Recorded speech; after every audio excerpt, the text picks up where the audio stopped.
여호와의 이름을 찬양할지어다. 그의 이름이 홀로 높으시며 그의 영광이 땅과 하늘 위에 뛰어나심이로다. 그가 그의 백성의 뿔을 높이셨으니 그는 모든 성도 곧 그를 가까이하는 백성 이스라엘 자손의 찬양 받으실 이시로다. 할렐루야. 선한 목자 되시는 하나님 아버지, 지혜와 권능으로 지난 한 주간 저희들을 인도해 주신 은혜에 감사드리옵니다. 지쳐 넘어질 때 주의 지팡이로 건져주셨으며 악한 짐승에게 쫓길 때 주의 막대기로 지켜주셨나이다. 위기의 순간마다 어려운 고비마다 하나님의 도우심으로 우리는 오늘도 여기까지 나아왔습니다. 오늘 거룩한 주일을 맞이하여 저희들이 다시 한번 하나님의 인도하심을 간구하오며 쉴만한 물가와 푸른 초장으로 인도하여 주셔서 안식을 누리기 소망합니다. 오늘 이 시간 이 예배를 기쁘게 받으시고 충만한 은혜를 내려주시사 우리의 잔이 차고 넘치도록 이끄시옵소서. 예수님의 이름으로 기도드리옵나이다. 아멘.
하나님이 세상을 이처럼 사랑하사 독생자를 주셨으니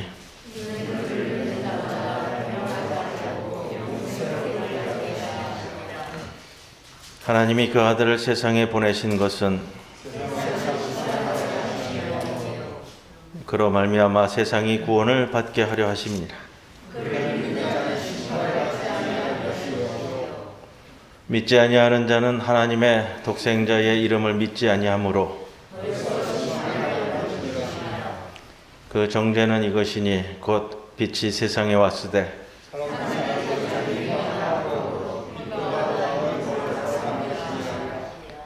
악을 행하는 자마다 빛을 미워하여 빛으로 오지 아니하나니 진리를 따르는 자는 빛으로 오나니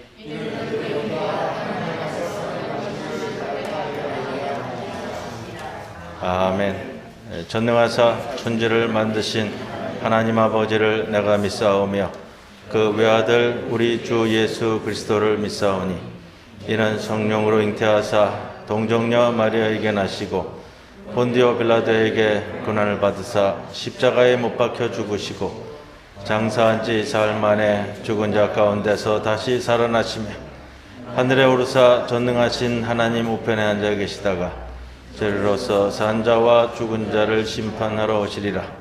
성령을 믿사오며 거룩한 공회와 성도가 서로 교통하는 것과 죄를 사하여 주시는 것과 몸이 다시 사는 것과 영원히 사는 것을 믿사옵나이다. 아멘.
사랑이 무한하신 아버지 하나님, 부족하고 허물 많은 저희들을 불러주시어 오늘 거룩한 주일 주님 앞에 예배드리게 하시니 감사합니다. 주님, 결실의 계절인 이 가을에 들녘의 알차게 익은 곡식의 열매처럼 우리의 믿음도 알곡신앙이 되게 하시고 날마다 채워지고 성장하는 믿음으로 주님의 일을 감당하게 하옵소서. 주님, 저희들 세상을 사는 동안 탐욕과 이기심으로 살지 않았는지 돌아보게 하시고 날마다의 삶에서 몸과 영혼을 죽이는 나쁜 습관을 버리게 하옵소서. 우리 중부교회를 사랑하시는 주님, 늘 주님의 사랑 안에서 하나 되게 하시며 거룩한 진리의 공동체로서 주님 주신 사명 잘 감당하게 하시니 감사합니다. 앞으로도 우리 모두 맡은 지체로서의 사명을 잘 감당하게 하시고 무엇보다도 말씀으로 무장하여 어떤 이단의 사슬로도 뚫지 못하는 믿음의 역군들이 다 되게 하옵소서. 주님, 가류중에 있는 조성삼 장로님과 조석조 집사님에게 주님의 손길로 치유하시어 속한 회복의 은혜를 주시옵소서. 경제적인 어려움에 있는 성도들에게는 물질의 복을 베풀어 주시며 기쁨을 주시옵소서. 연세 높으신 장로님과 권사님, 사랑하는 성도님들 늘 강건하게 축복하사 믿음 안에서 승리의 삶을 살게 하옵소서. 주님, 여러 피치 못할 사정으로 함께 예배드리지 못한 권속들 어디에 있든지 이 시간 기억하게 하시고 저희와 같은 은혜의 시간 되게 하옵소서. 주님, 우리 교회에 대입 수능 시험을 앞둔 김다인 학생이 있습니다. 시험 때까지 건강 주시고 명철을 더하여 주옵소서. 주님, 말씀을 선포하실 목사님과 그 가정에 언제나 강건함을 주시고 목사님을 통해 주시는 귀한 말씀, 큰 은혜의 시간 되게 하옵소서. 이 예배를 위하여 알게 모르게 수고하시는 모든 이들에게 기쁨 주시고 그 가정들을 축복하여 주옵소서. 저희들 마음과 정성으로 드리는 이 예배 주님 홀로 영광 받으시옵소서. 이 모든 말씀 예수님 이름으로 기도드립니다. 아멘.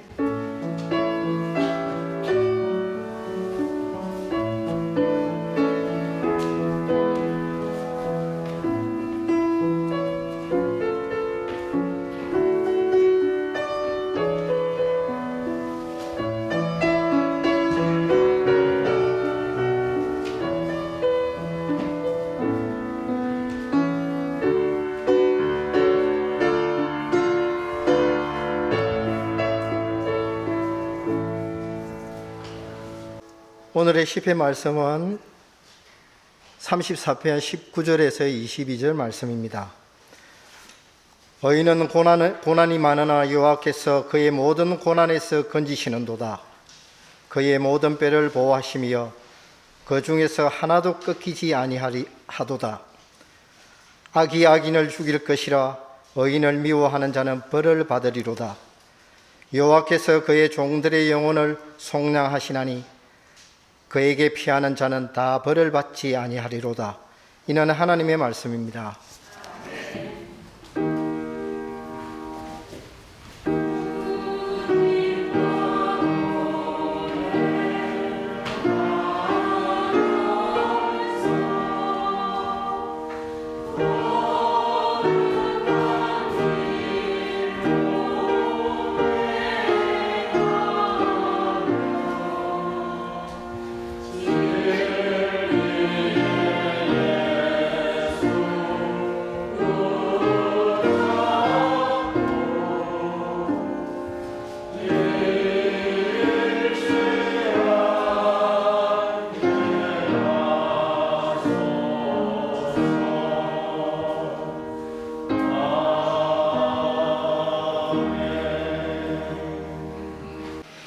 오늘 우리들에게 주시는 하나님의 말씀 요한복음 6장 1절로부터 15절 말씀입니다.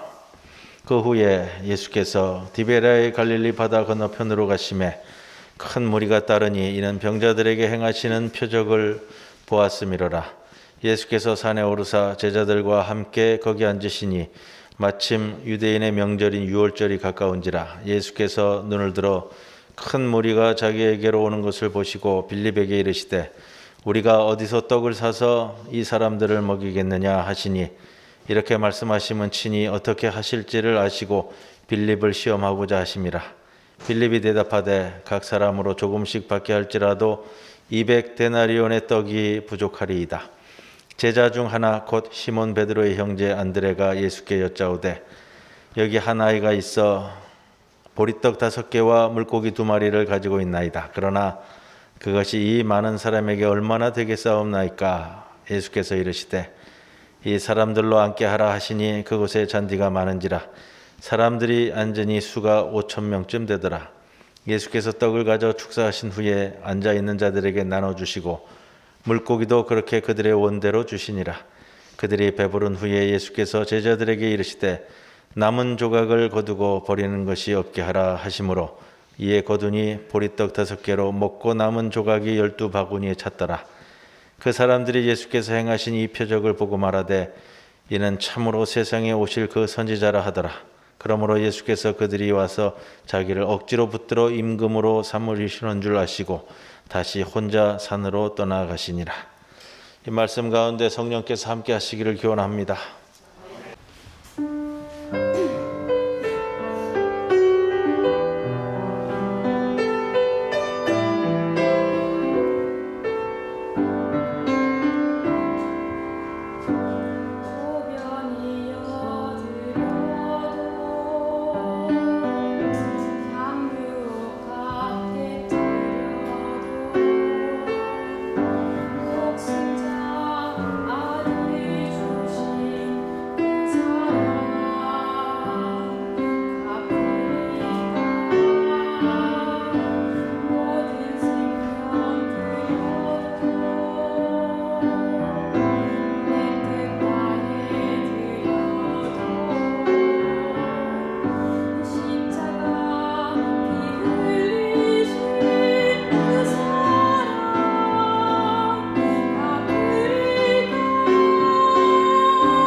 오병이어 사건은 우리가 잘 기억하는 말씀인데 오늘 본문은 요한복음의 말씀입니다.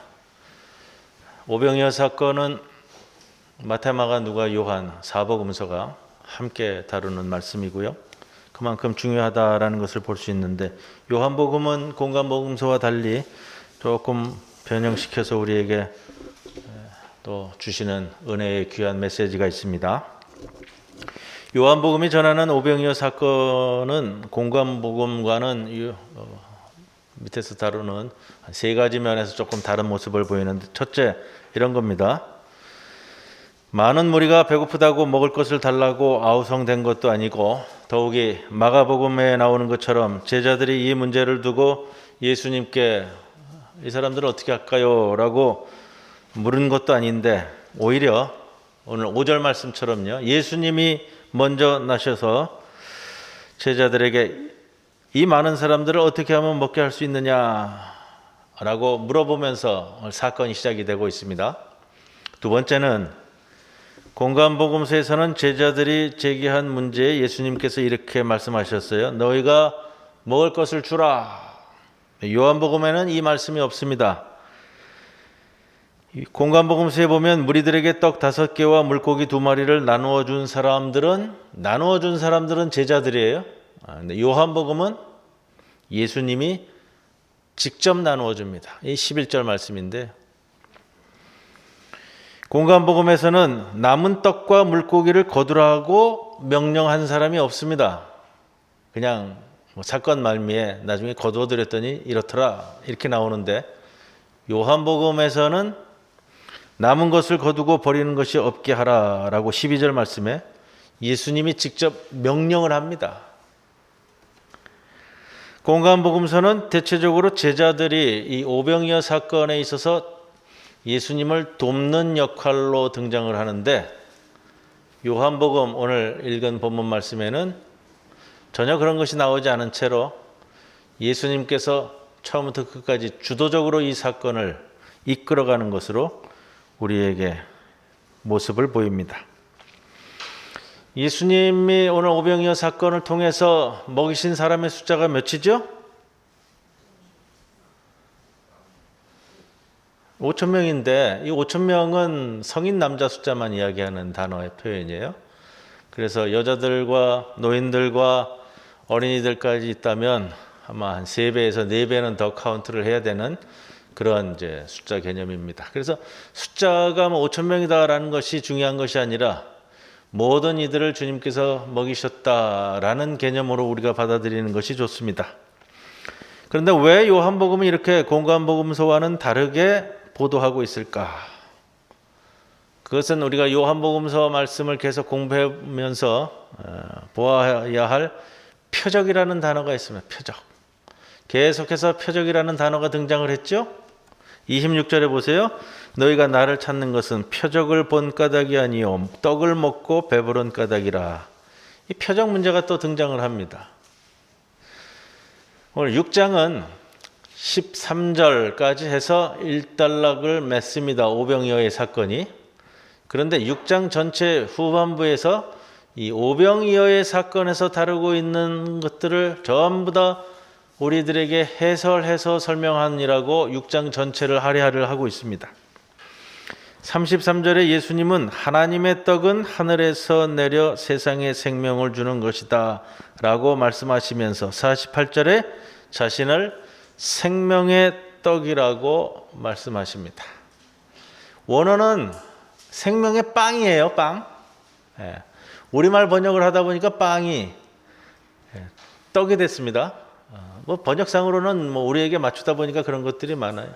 신약 성경에 나오면은 바늘귀 나오죠. 바늘귀. 낙타가 바늘귀 들어가는 이야기가 나오는데, 바늘귀가 원어에는 뭐라고 되어 있냐면 바늘구멍이라고 되어 있어요. 바늘구멍은 우리는 바늘구멍 하면 뭘로 보여요? 바느질 할 때 넣은 구멍을 바늘구멍이라고 여기잖아요. 이게 단어 표현을 했을 때 좀 다르더라고요. 영어 표현을 보면 뭐라고 나오냐면 우리는 바늘귀라고 그러는데 영어 표현에서는 바늘눈이라고 그러더라고요. 이게 아마 번역하면서 우리 선조들이 참 고심했겠다. 제대로 이해시키기 위해서 이 번역 과정도 참 어려웠겠다. 우리는 생명의 빵 그러면은 성서가 처음 번역되던 시기에 우리나라 사람들이 누가 빵을 먹었겠어요? 떡이라 그러면 이해가 빨리 오는 거예요. 내가 곧 생명의 떡이니라. 이것이 바로 예수님 주도형으로 오병이어 사건을 요한복음서가 다루고 있는 결론입니다. 오늘 결론부터 말씀을 드리는데, 예수님이 곧 생명의 떡이다 라는 말씀을 5천 명을 먹이신 이 사건의 결론으로 제가 말씀을 드립니다. 자, 본문에 들어갑니다. 1절에 보세요. 디베랴 갈릴리 바다 건너편에서 이 사건이 일어났습니다. 갈릴리 바다가 디베랴 바다라고 친절하게 설명해 주고 있습니다. 요한복음은 공관복음서가 쓰여진 것보다도 대략, 특히 마가복음이 쓰여진 것보다는 약 30년이 지난 후에 저술된 것으로 이야기하는데, 30년 후라는 것은 예루살렘 성이 모두 다 회파되고 함락된 이후에 로마 군인들에 의해서 예루살렘 사람들이 다 흩어져서 유대, 이스라엘이라는 정체성은 많이 흐려진 시기에 쓰여진 복음서가 요한복음서입니다. 우리나라 일제강점기에 창씨 개명을 시켰고요. 지역별로는 지명도 개명을 했습니다. 그래서 이 당시에는 갈릴리 바다라는 것보다는 디베랴 바다라고 개명시킨 이름으로 우리 백성들은 더 쉽게 알아듣는 표현이었기 때문에 이렇게 쓰는데, 요한복음서 기자가 의도하고 있는 바가 있어요. 갈릴리 바다라고 하는 디베랴 바다. 디베랴라는 것은 로마의 티베리우스 황제를 기념하며 당시 헤롯 안티파스 왕이 세운 도시이자 갈릴리 바다 이름을 바꾼 겁니다. 공관복음서에서는 오병이어 사건을 기록하면서 독특한 점이 있습니다. 오병이어 사건 바로 앞에 공관복음서 세 군데가 모두 다 무슨 사건을 다루고 있냐면, 헤롯 안티파스가 자신의 생일잔치에 세례 요한의 목을 자른 사건을 병행하고 있습니다. 헤롯이 자기가 태어난 생명의 날에 그 식탁에서 요한의 생명을 죽입니다. 복음서는 한결같이 이 세례 요한의 죽음을 맞이한 헤롯 왕의 생일 잔치 식탁 이야기와 오병이어의 사건 이야기를 연이어서 보도해 줍니다. 하나는 생명이 태어난 생일 잔치상에서의 죽음의 식탁이고, 이어지는 오병이어 사건은 5천 명의 생명을 먹이시는 생명의 식탁 사건이라는 것을 대비시키고 있습니다. 그런데 요한복음에는 이 세례 요한의 사건을 기록하고 있지 않아요. 요한복음은 공관복음서를 다 읽은 사람들이 대체적으로 인식하고 있다는 것을 전제로 해서 오늘 이 사건을 기록을 하고 있는데, 오병이어 사건이요. 그러나 그것을 환기시키기 위한 단어가 갈릴리 디베랴 바다 건너편이라고 이야기하면서 티베리우스 황제를 상기시킵니다. 그래서 오늘 번역에 보면은 디베랴 바다 건너편이라고 쓰고 있는데, 오히려 의도성을 본다면 디베랴 바다 반대편에서는, 디베랴 바다 또 다른 한편에서는 이렇게 표현하는 것이 더 좋겠다라는 생각이 듭니다.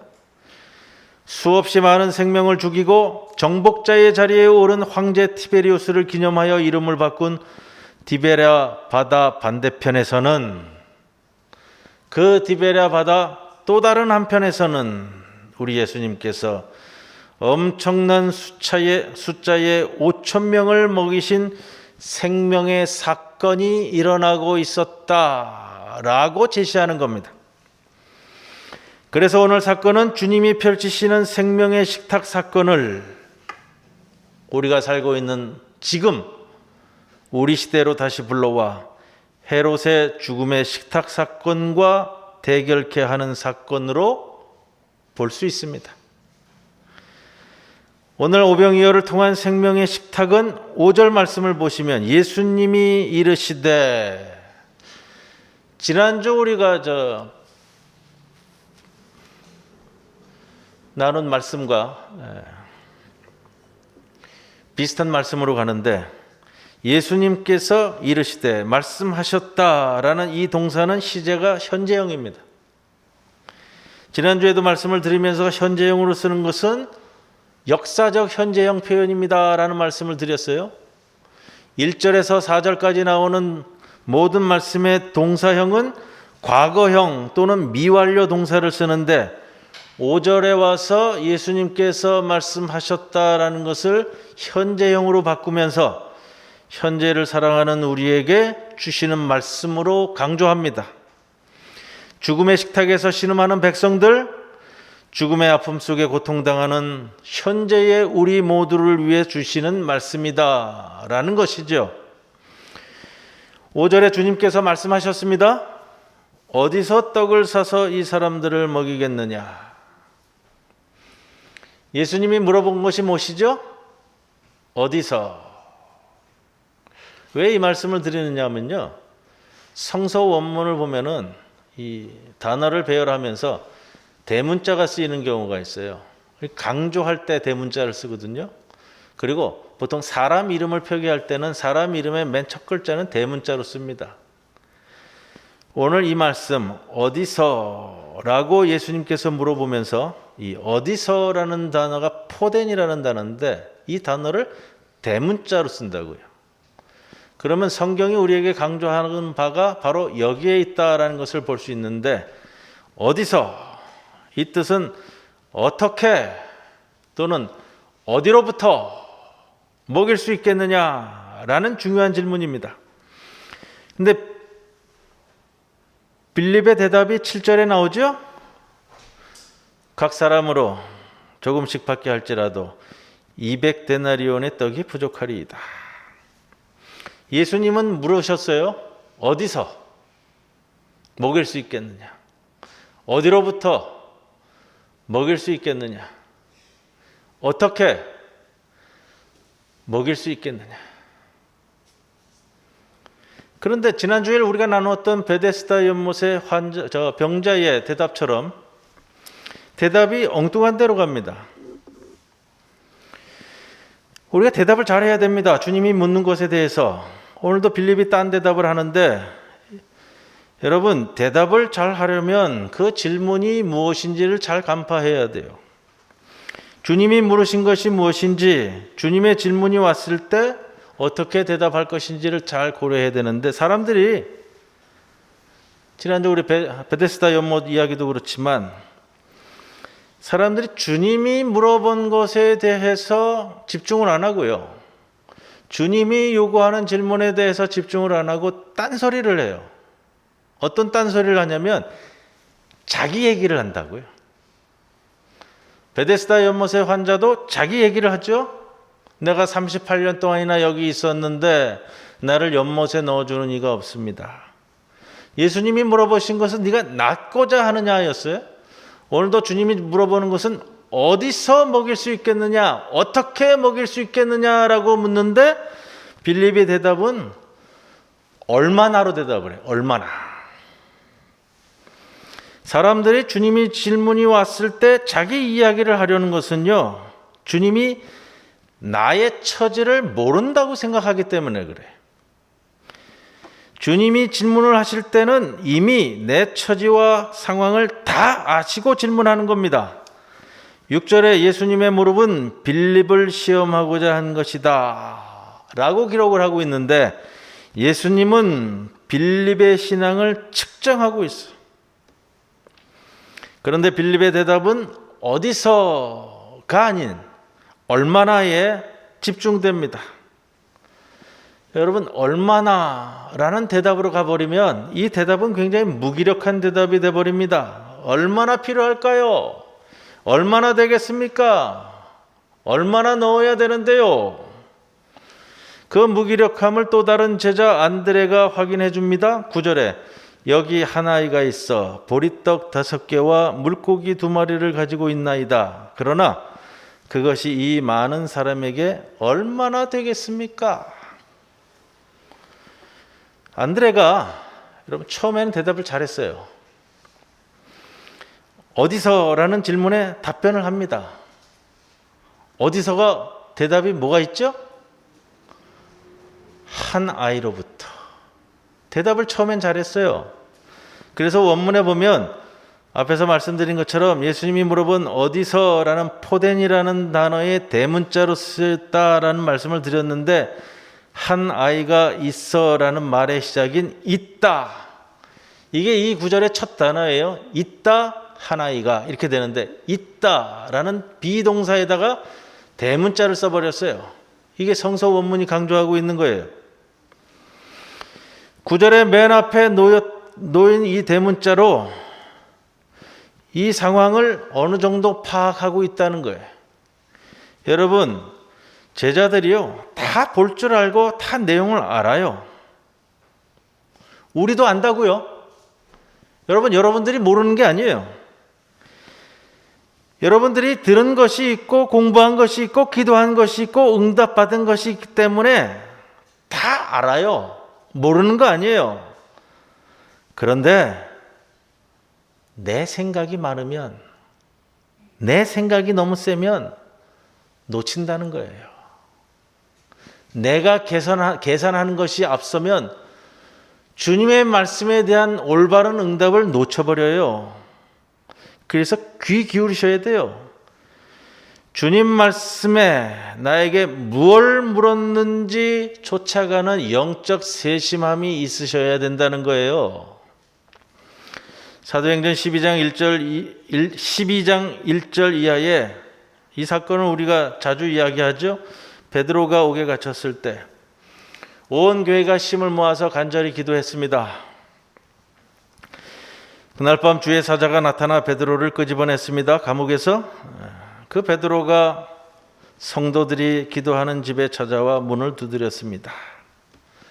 문을 두드리자 한 여자아이가 기쁜 마음에 문에 나와서 내다봤어요. 베드로가 서 있었습니다. 너무 반갑고 기쁘고 문도 안 열어주고, 그런데 방으로 달려들어가 베드로가 문 밖에 섰다는 소식을 성도들에게 전했습니다.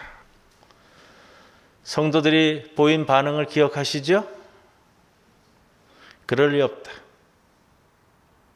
네가 미쳤다. 아니면 그의 천사다. 이게 믿는 자들이 보이는 오류라고요. 기도하고도 이루어짐이 있었는데도 불구하고 이루어졌을 리 없다고 생각하는 것. 내 생각에, 여러분, 내 생각이 너무 강하면 보지 못하고 듣지 못해. 제자 안드레가 이 한 아이에 주목하지 않고 문장에서 보면 이내 얼마나로 옮겨가 버려요. 이게 얼마나 되겠사옵나이까. 이거 갖고 뭘 하겠냐는 거예요. 이 아이가 가지고 있는 것은 보리떡 5개와 물고기 2마리입니다. 공관복음서에서는 떡 5개, 물고기 2마리 이렇게 쓰고 있어요. 요한복음서 기자가 이 떡 5개와 물고기 2마리를 조금 격화시키는 표현을 갖습니다. 이런 거예요. 공관복음서에서는 그냥 떡인데 요한복음서에 오면 보리떡으로 바뀌어요. 우리말 표현으로 얘기한다면 조금 더 나아가서 이런 표현으로 고칠 수 있겠어요? 보리개떡 5개. 개떡 아시죠? 네. 자, 물고기 2마리인데 공관복음서에서는 이 물고기를 나타내는 표현을 익투스라는 단어를 써가지고 우리가 흔히 아는 생선, 그러니까 보통 얘기할 때 이 손바닥만한 생선을 이야기하는 단어를 써요. 그런데 요한복음에 오면 이 익투스라는 단어를 버리고 다른 단어를 씁니다. 옵사리온이라는 단어를 써요. 물고기 중에 작은 물고기를 옵손이라고 하는데 그 옵손이라는 단어의 극소형, 지소형, 그래서 가장 작게 표현하는 것을 옵사리온이라고 그래요. 물고기 중에서도 작은 거. 우리식으로 표현하면 어떤 것일까 생각을 해보니까 이런 생각이 들더라고요. 손가락만한 멸치젓갈 2마리, 보리개떡 5개를 주면서 간해서 먹으라고. 소금 찍어 먹는 것보단 그래도 멸치젓갈 2마리, 조그만 거 손가락만한 거, 송사리 2마리 주면서 찍어 먹으라고 주었던 이 표현. 요한복음서 기자가 의도적으로 이 떡과 생선을 격화시킨단 말이에요. 이 물고기와 보리개떡을 가져온 아이는, 아이라는 단어를 쓰면서는 파라다이온이라는 표현을 써요. 이 파라다이온이라는 단어는 이것도 이제 아이를 나타내는 단어의 극소형 표현인데, 신약 성경에는 여기 단 한 번만 등장하는 표현이라고요. 아주 작은 아이인데 어리고 가난하고 보잘것없는 아이를 아주 격화시켜서 쓰이는 표현이에요. 그 아이가 가져온 도시락 보리개떡 5개와 멸치젓갈 2마리. 제자 빌립과 안드레는 이 작은 소년의 이 형편없는 도시락을 무시했습니다. 이게 이 많은 사람에게 도대체 뭐가 되겠습니까? 그런데 예수님은 이 작은 소년의 보리개떡 5개와 멸치젓갈 2마리로 예수님의 생명의 식탁을 시작하는 거예요. 이 11절 말씀인데, 예수께서 떡을 가져 축사하신 후에 앉아있는 자들에게 나눠주시고, 물고기도 그렇게 했다. 예수님이 보인 행동을 동사 3개로 표현하고 있어요. 이거 여러분들이 오늘은 꼭 기억하셔야 할 동사인데, 첫째는 뭐죠? 떡을 가져. 두 번째는 축사하신 후에.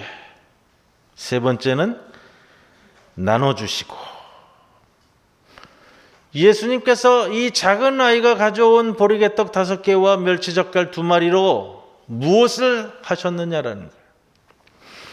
첫째, 떡을 가져라고 표현하는데 엘라벤이라는 단어를 쓰는데요. 이 가져라는 단어는 받아라는 뜻하고 똑같은 거예요. 떡을 받아. 조금 뭐 저보고 번역하라고 그랬으면 좀 이 의미 있게 좀 번역을 하실 수 있을 것 같아요. 예수님께서 떡을 받아. 둘째, 떡을 받아서 축사하신 후에. 우리가 축사하셨다 그러니까 뭐 축복하셨다라는 의도가 너무 들어가는데, 이것은 유카리스테사스라는 단어를 쓰는데, 떡을 받아 감사를 올리고 감사하고라는 표현이에요. 그러니까 예수님께서 어린아이의 떡을 받아 하늘을 우러러 그 떡을 들고 감사드리신 후에, 그 다음에 세 번째죠, 나눠주시고. 감사한다는 것은 여러분 받은 은혜가 있기 때문입니다. 받은 은혜가 있어서 감사한다면 그 감사는 주신 분의 뜻을 묻게 됩니다. 주신 분의 뜻은 무엇이냐?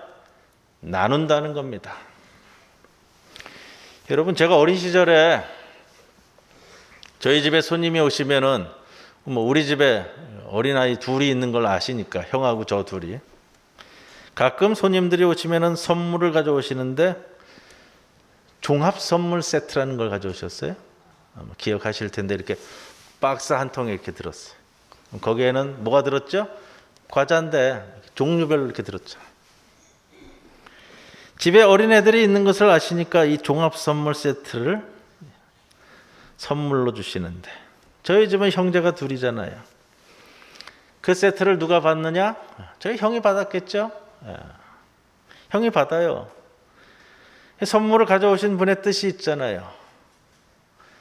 동생하고 나눠 먹어라. 그러면 이제 형이 그걸 박스채로 들고 와서 저하고 나눕니다. 아마 하나씩 나누는데, 이게 선호하는 과자가 있잖아요, 그 박스 안에. 근데 자기가 선호하는 것만 다 가져갈 수는 없잖아요. 뭐 10개라 그러면 5개 이렇게 골라갈 수는 없으니까 저보고 얘기하는 거예요. 형이 하나, 저 좋아하는 거 하나 고르고, 그 다음에 저보고 고르라 그러고, 그 형이 고르고 내가 고르고. 선물을 주신 분의 뜻은 형제들이 나눠 먹으라라는 거예요. 우리가 가진 것 중에 받지 않은 것이 어디 있겠습니까? 주신 은혜를 받아서 감사하고 서로 나누는 것. 여러분 한번 생각을 해보세요. 받으시고 감사하고 나누고 어떤 모습이죠? 우리 오늘 설교 전에 찬송 불렀어요. 찬송. 흔히 성찬식 때 많이 부르는 찬송인데 오늘은 성경 말씀을 주제로 이 찬송가를 제가 초이스했는데 성만찬의 모습이에요. 요한복음에 없는 사건이 있어요. 공관복음서에는 달리 여러 가지가 뭐 빠지기도 하고 들어가기도 했지만 요한복음에는요 최후의 만찬 사건을 기록하고 있지 않아요. 왜냐? 오늘 이 오병이어의 사건을 가지고 성만찬 이야기를 대신하고 있거든요. 더 나아가 바로 이 모습이 우리가 살아야 할 삶의 말씀이라는 거예요. 성만찬의 모습을 통해 오늘 오병이어의 사건을 통해 이렇게 살아가라는 예수님의 가르침이라는 거예요. 보리개떡 5개와 멸치젓갈 2마리, 양으로 보나 질로도 형편없는 것일지라도 받은 것임을 알고 감사하며 나눔으로써 주님의 역사가 시작되는 것을 보는 겁니다.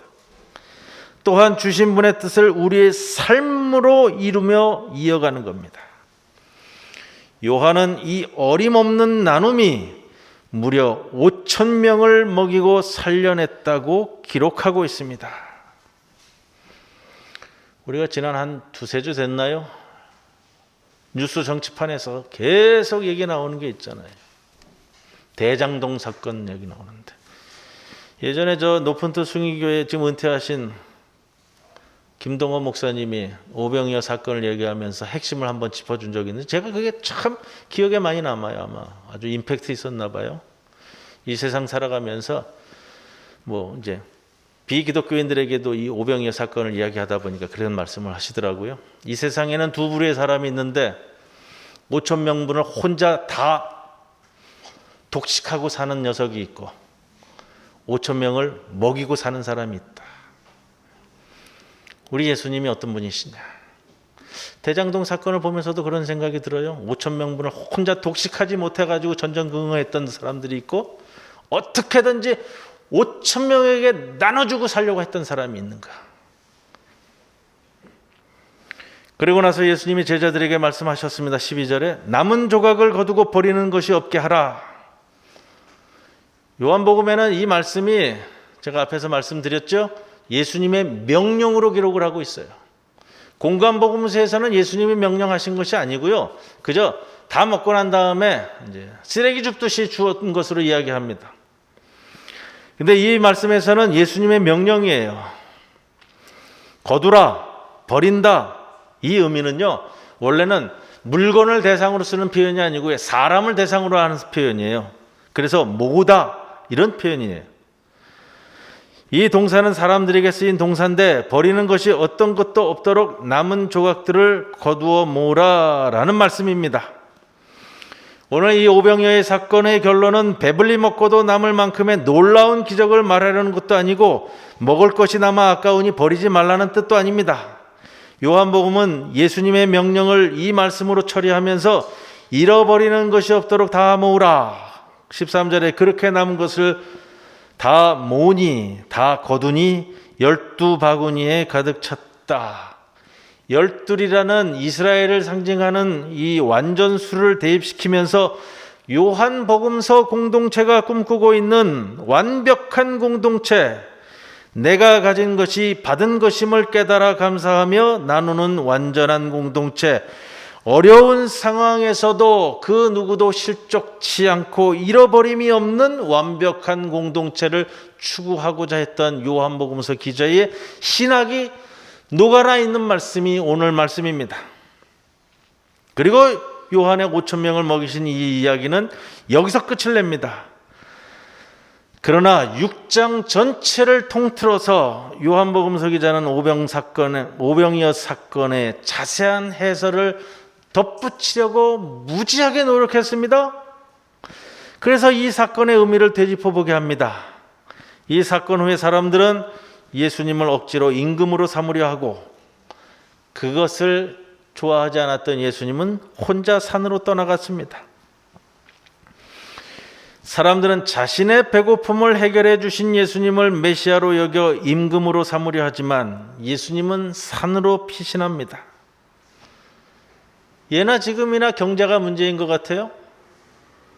26절에 예수님을 찾아온 그들에게 말씀하셨습니다. 내가 진실로 진실로 너희에게 이르노니 너희가 나를 찾는 것은 표적을 본 까닭이 아니요 떡을 먹고 배부른 까닭이다. 표적을 본 것이 아니고 떡을 먹고 배부른 까닭이라고 말씀하십니다.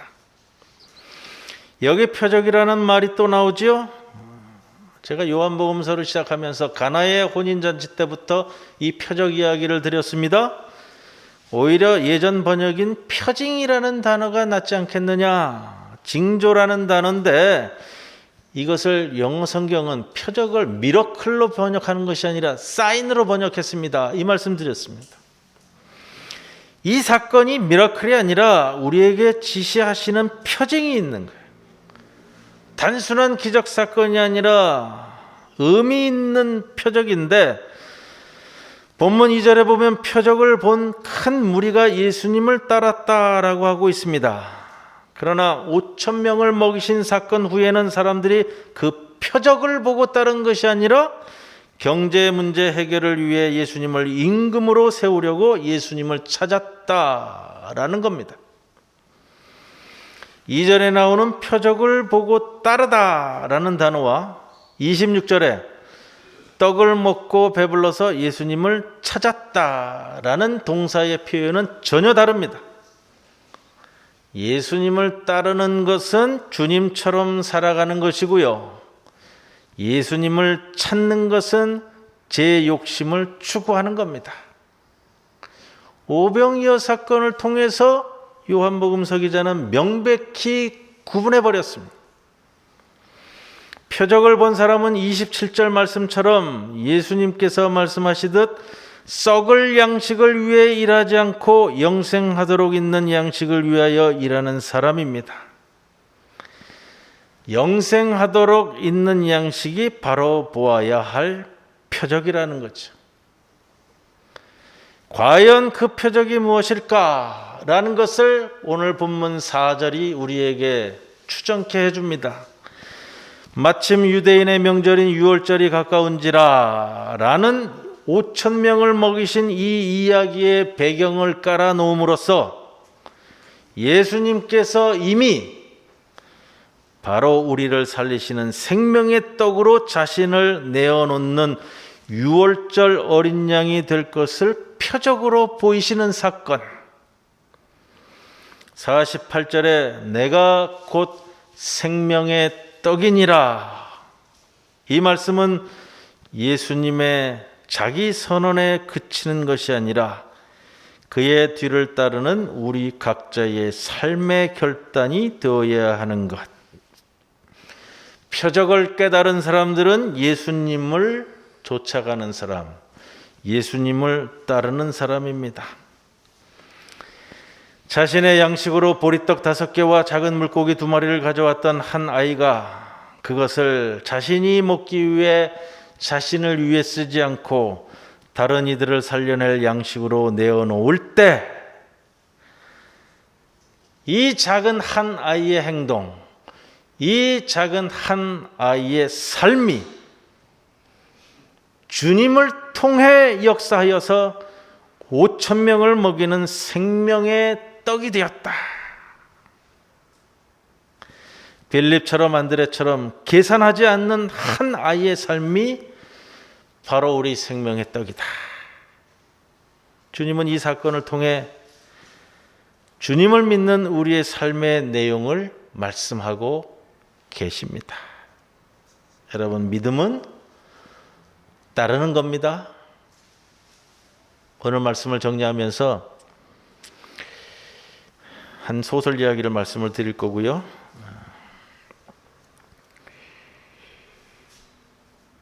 고전에 이 낮고 천한 신분의 작디 작은 한 아이, 이 아이가 내어놓은 보리떡 5개와 작은 물고기 2마리, 이 셋이 하나로 묶여서요.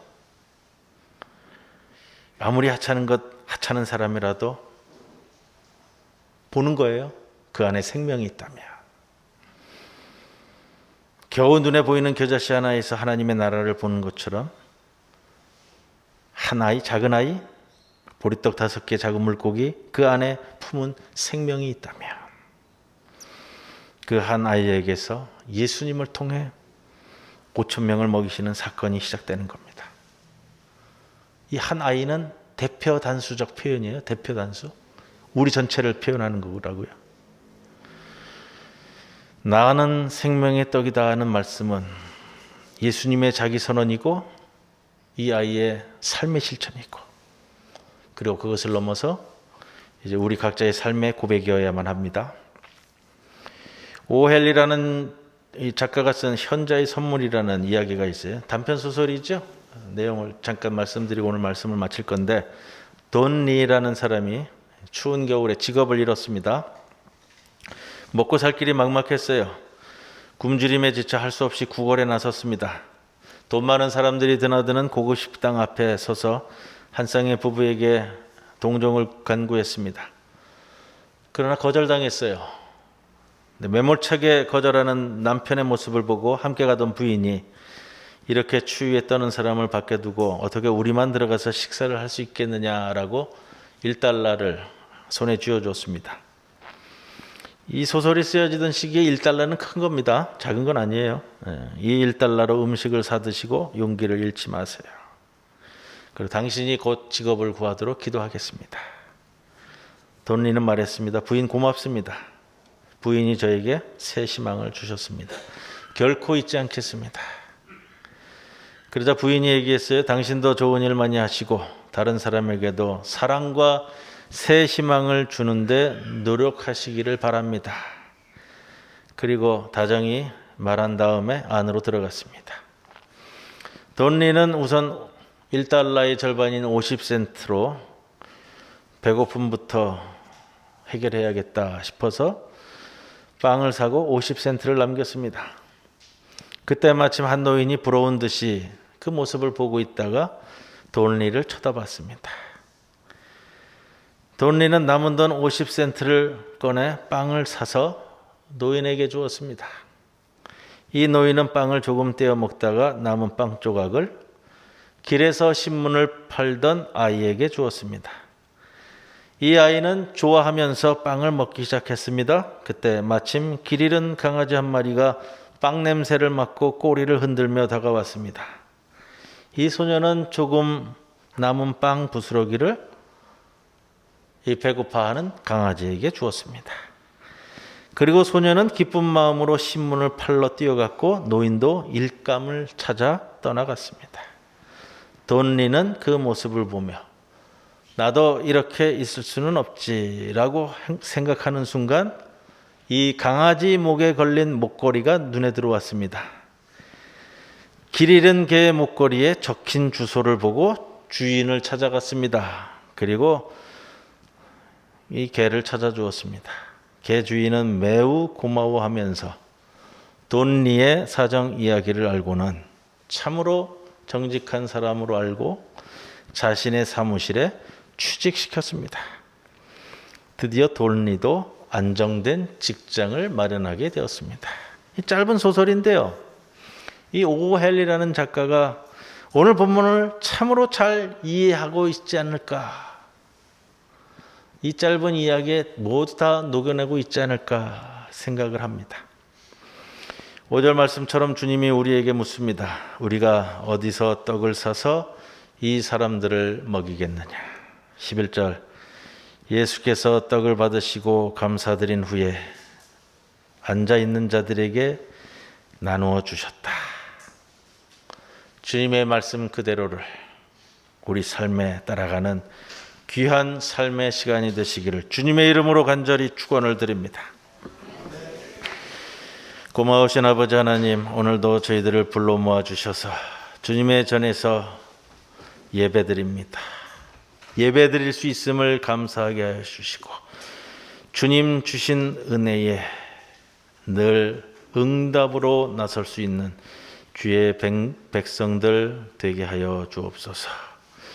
곤고한 시기를 지나가지만 주님 주신 말씀을 붙들고 이 세상 이겨나가도록 인도하시고 시험 당하지 않도록 붙들어 주시고 실족하지 않도록 붙들어 주시고 주님 주신 받음으로 감사하는 주의 백성 삼아 주옵소서.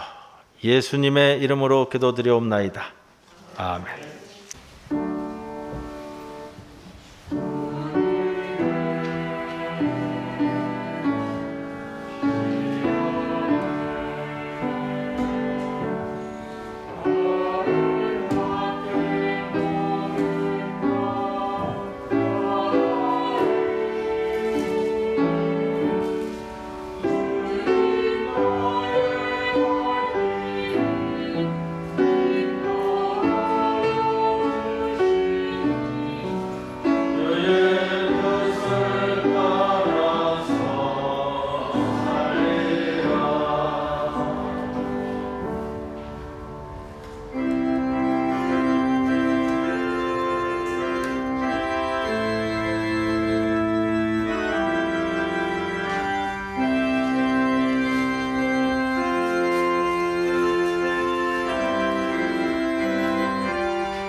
기도드리겠습니다.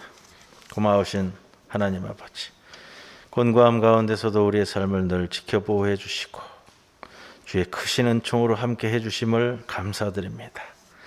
우리 삶의 터전에서 열매 맺게 해주셔서 그 귀한 열매 중에 성별하여 11조의 봉헌으로 올립니다. 기뻐 받아주시옵소서. 늘 우리의 삶에 감사하며 주신 은혜에 감사하며 또 사랑하는 어머니의 추모일을 기념하면서 드린 이 아름다운 손길들을 기억하여 주시사 모든 것이 주님 앞에 향기로운 예물 되게 인도해 주옵소서. 우리 모든 성도들 주님 앞에 나올 때에 빈손으로 나오지 않게 하시고 귀한 예물 드리게 하심을 감사드립니다. 이 모든 것이 합력하여 선을 이루는 아름다운 열매가 되게 인도해 주옵소서. 감사만 올리오며 예수님의 이름으로 기도드리옵나이다. 아멘. 이제 모두 일어서셔서 패회성 찬송 드립니다.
지금은 우리 주 예수 그리스도의 크신 은혜와 하나님 아버지의 크신 사랑과 성령님의 함께 하심이 생명의 떡 되신 주님을 바라보며 오늘도 주의 말씀을 좁히며 살아가기를 고백하며 이제 세상 밖으로 나아가는 모든 성도들 위해 영원토록 함께 하실 것을 간절히 축원하옵나이다.